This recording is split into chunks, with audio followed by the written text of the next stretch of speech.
घोटाला। भारतीय जनता पार्टी ने पिछले 4 साल से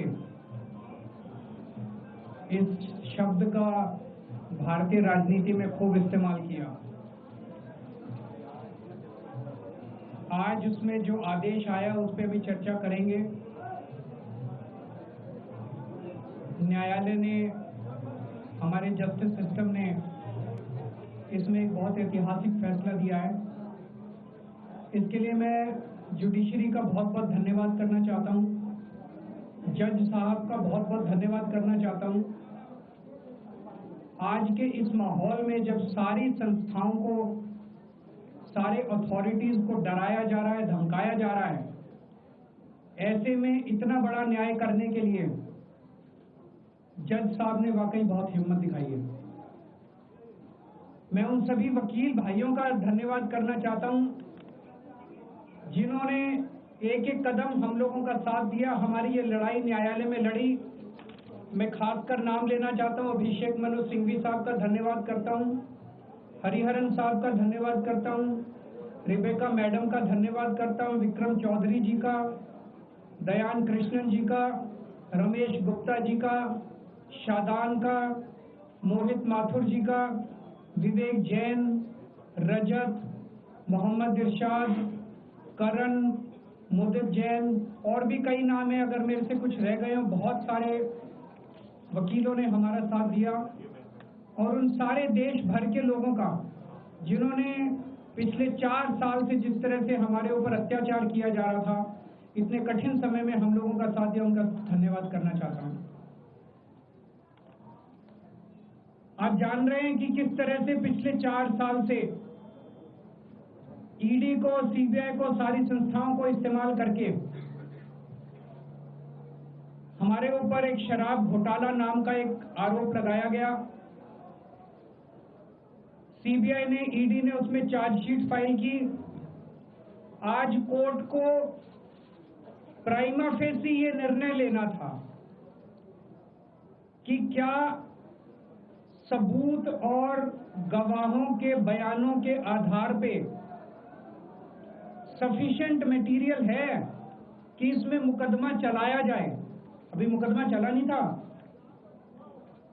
कोर्ट को यह निर्णय लेना था कि क्या मुकदमा चलाने लायक सफिशिएंट मटेरियल है,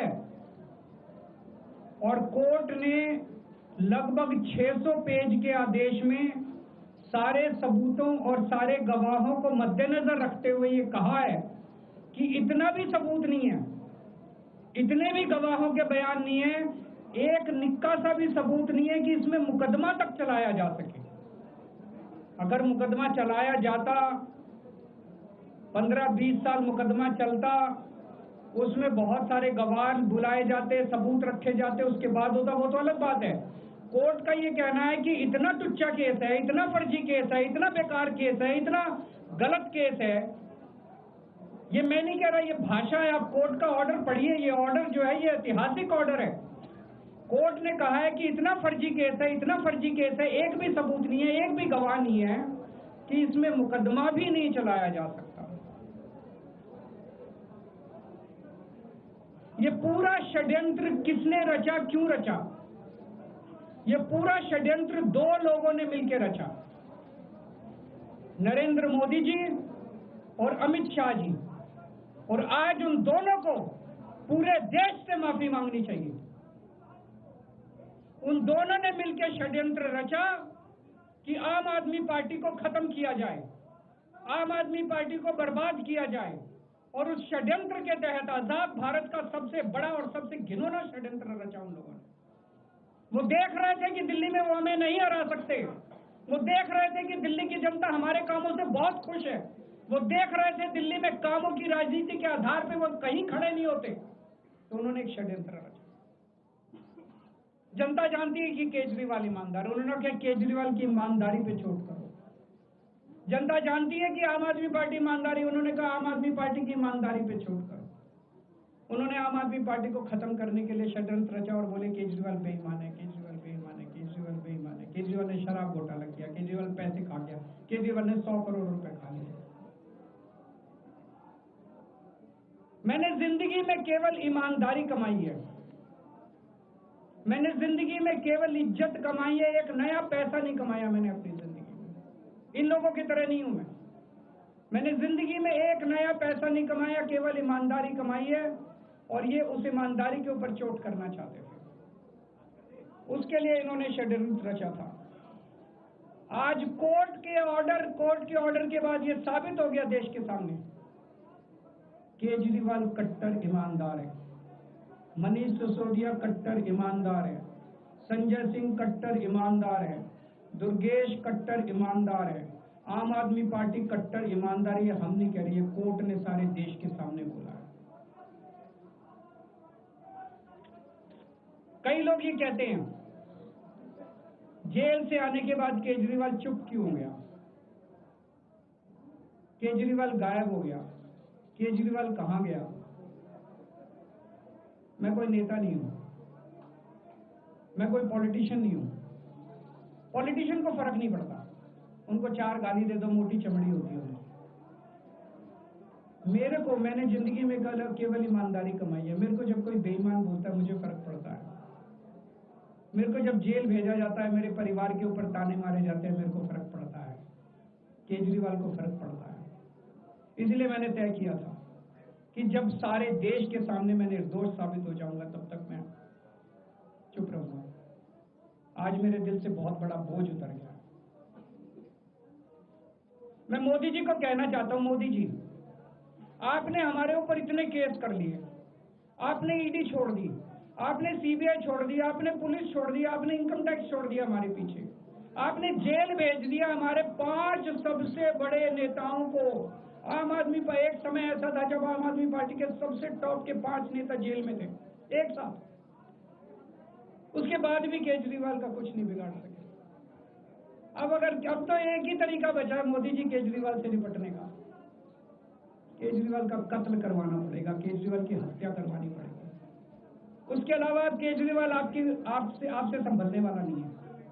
अब आपके बस का नहीं है केजरीवाल, आपने सब कुछ करके देख लिया, अब केजरीवाल का कत्ल ही करवाना पड़ेगा। और एक तरीका है, मैं पहले भी बोल चुका, लेकिन वो मोदी जी के बस का नहीं है। मैंने 500 स्कूल बनवाए दिल्ली में, अब 5000 स्कूल बनाओ। मैंने दिल्ली की सड़कें अच्छी करी, आप पूरे देश की सड़कें ठीक कर दो, देखो केजरीवाल को कोई पूछेगा ही नहीं। केजरीवाल ने 200 मोहल्ला क्लिनिक बनाया, 20,000 मोहल्ला क्लिनिक बनाओ, आप तो देश के प्रधानमंत्री हो, अरे अच्छे काम करो ना। वो नहीं होता मोदी जी, वो मोदी जी से नहीं होता। मैं उनको कहना चाहता हूं, प्रधानमंत्री जी, केवल सत्ता की जो प्रधानमंत्री मोदी जी की और अमित शाह जी की सत्ता की हवस है, ये उसका नतीजा है जो ये षड्यंत्र रचा गया। और इस षड्यंत्र का मैं बहुत छोटा हूं, हमारे परिवार ने बहुत भुगतान की है। मैं जेल गया, मेरी माँ बीमार रहती है बहुत ज्यादा, उसको अस्पताल में एडमिट कराना पड़ा, बहुत रोई मेरी माँ, बहुत रोई। इनकी पत्नी मनीष सिसोदिया जी की पत्नी, उनको मल्टीपल स्क्लेरोसिस डिजीज है, सब लोग जानते हैं। जब सुप्रीम कोर्ट में केस चल रहा था, संजीव खन्ना जी ने कहा कि बहुत गंदी बीमारी है, उनके नीचे का पूरा पोर्शन काम नहीं करता और धीरे धीरे बीमारी बढ़ती जा रही है। हमारे परिवार ने बहुत भुगता है, लेकिन वो इंपॉर्टेंट नहीं है, हम इंपॉर्टेंट नहीं है, हमारा परिवार भी इंपॉर्टेंट नहीं है। लेकिन मोदी जी और अमित शाह जी के षड्यंत्र का खामियाजा जो दिल्ली भुगत रही है, दिल्ली के 3 करोड़ लोग भुगत रहे हैं, उसकी भरपाई कौन करेगा?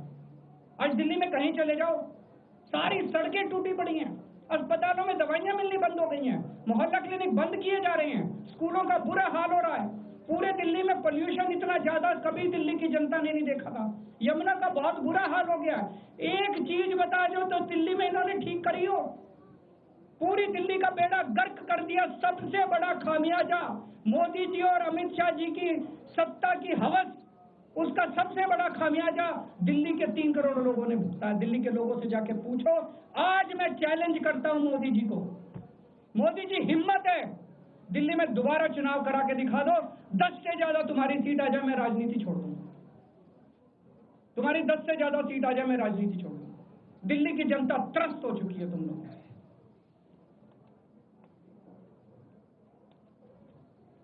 मैं मोदी जी को कहना चाहता हूं, अगर आपने सत्ता हासिल करनी है, कुछ पॉजिटिव काम करके सत्ता हासिल। तो आज देश के सामने इतनी बड़ी बड़ी समस्याएं हैं। आज देश का युवा दुखी है, देश का व्यापारी दुखी है, देश का उद्योगपति दुखी है। आज अमेरिका हमें आंखें दिखा रहा है। मोदी जी की हिम्मत नहीं है जो ट्रंप के खिलाफ एक शब्द बोल दे ट्रंप के खिलाफ। रोज ट्रंप गालियां देता है मोदी जी को, रोज ट्रंप गालियां देता है भारत को, रोज ट्रंप गालियां देता है हमारे देश को। मोदी जी के हमारा प्रधानमंत्री भीगी बिल्ली बना हुआ है।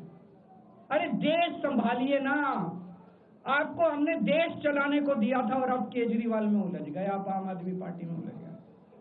पॉजिटिव काम करके सत्ता हासिल कीजिए, ये नेगेटिव काम करना बंद कीजिए। अगर आपके कोई एक दो प्रश्न है तो क्या आपको उम्मीद है कि आप ईडी के मामले को भी? ईडी मामला खत्म हो गया। सीबीआई के मामले के बेस पे ईडी था, वो अब फॉर्मेलिटी बची है। हम अगले हफ्ते एप्लीकेशन डालेंगे, ईडी का मामला खत्म हो जाएगा। कांग्रेस कह रही है कि ये बीजेपी ने जो है कांग्रेस को नुकसान पहुंचाने के लिए आपको जो है राहत दिलवा दी है। मैं आपसे पूछना चाहता हूँ, केजरीवाल जेल गया, रॉबर्ट वाड्रा जेल गया, संजय सिंह जेल गया, क्या राहुल गांधी जेल गया? मनीष सिसोदिया जेल गया, सोनिया गांधी जी जेल गई?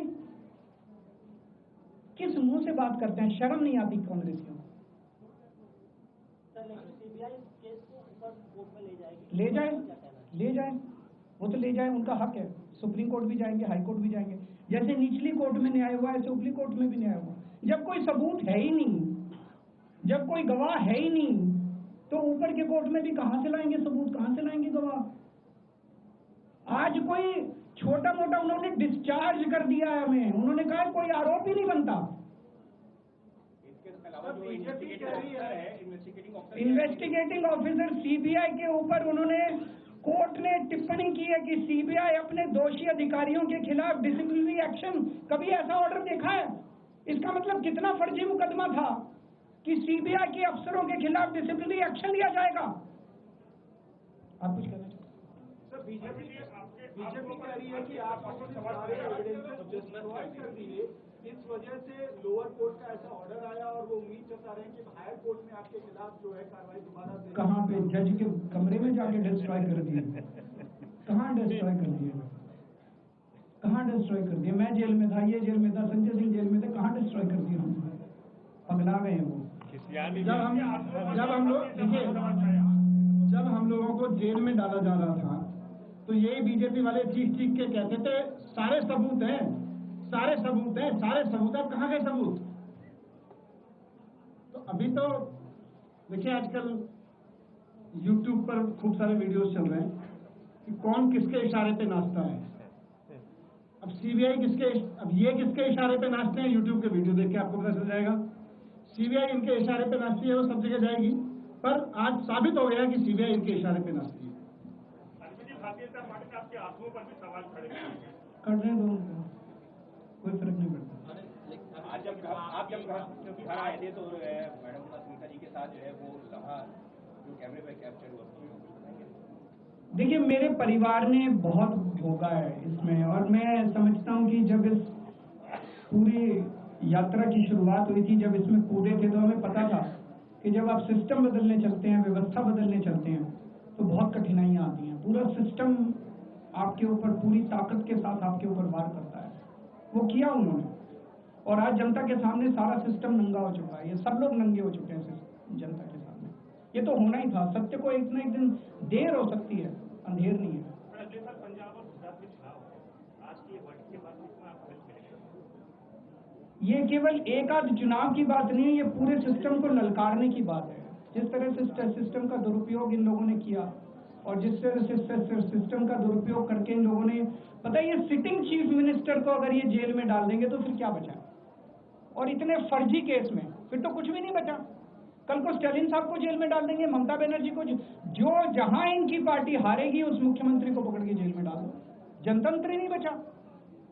आज बाबा साहब अंबेडकर के संविधान के सामने एक तानाशाह को झुकना पड़ा है। ये बहुत बड़ी बात है। बहुत बहुत शुक्रिया। फोटो